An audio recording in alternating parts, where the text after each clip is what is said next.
আজকে একটা আমি ইন্টারেস্টিং জিনিস বলবো, যেটা হলো আমার একটা প্রবলেম ছিল। যে প্রবলেমটা আমি এআই এর মাধ্যমে সলভ করেছিলাম। জানতে আমারও একটু ইন্টারেস্টিং লাগছে এই জিনিসটা, যে এআই এর মাধ্যমে মানুষ তো দেখেছি শুধু এআই শুধু ছবি এবং ভিডিওগুলো জেনারেট করে দেয়। তারপর আরও শুনেছি যে এআই অনেক কিছু বড় বড় প্রবলেমগুলো সলভ করে দেয়।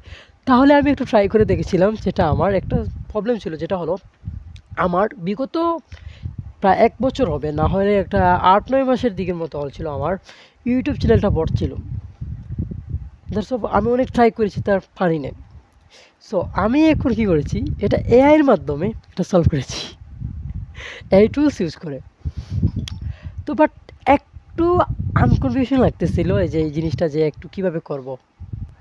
বাট পরবর্তীতে আমি কী করেছি, ওটা আমি যখন আমার এইচএসসি এক্সাম শেষ হলো, তারপর কিছু সময় ওয়েট করে আমি বললাম যে আমার এটা সলভ করতে হবে এই জিনিসটা এআইয়ের মাধ্যমে যে কোনো উপায়। বাট টুকটাক আমি একটু আমি এআই নিয়ে কিছু জিনিস সলভ করতে পারি আমি এটা এআইয়ের মাধ্যমে। তারপর ওই জিনিসটা আমি তখন কী করেছি, যে এআইয়ের মাধ্যমে ওটা সলভ করলাম। বাট কিছু টুকটাক আমার ইউটিউব চ্যানেলটার কমেন্ট, তারপর আপনার আরও অনেক কিছু নষ্ট হয়ে গেছিলো। তার এআইয়ের মাধ্যমে কমপ্লিটলি এটা আমি সলভ করতে পেরেছি। বাট আপনারাও একটু ট্রাই করে দেখেন এআইয়ের মাধ্যমে কি আসলে সত্যিই পারা যায় নাকি পারা যায় না, এটা আপনি যাচাই করে দেখেন। বাট আমি পেরেছি এই জিনিসটা। আরও বিষয় দেখবেন এগুলো এআই করে দিতে পারছে, যেটা আমাকে একজন টেকনিশিয়ানের কাছে যেতে হতো বা আরও যার কাছে যেতে হতো।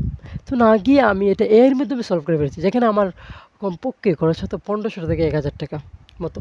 বাট সে যদি নাও নেয়, আমি তাকে দেবো বকশিশ হিসাবে। কিন্তু বাট ওটা আমি নিজে পেরেছি এআইয়ের মাধ্যমে। আপনারা একটু দেখেন আপনাদের কী প্রবলেম আছে, ওগুলো সলভ করে নেন এআইয়ের মাধ্যমে। বাই, ঠিক আছে, ভালো থাকেন সবাই। আল্লাহ হাফিজ।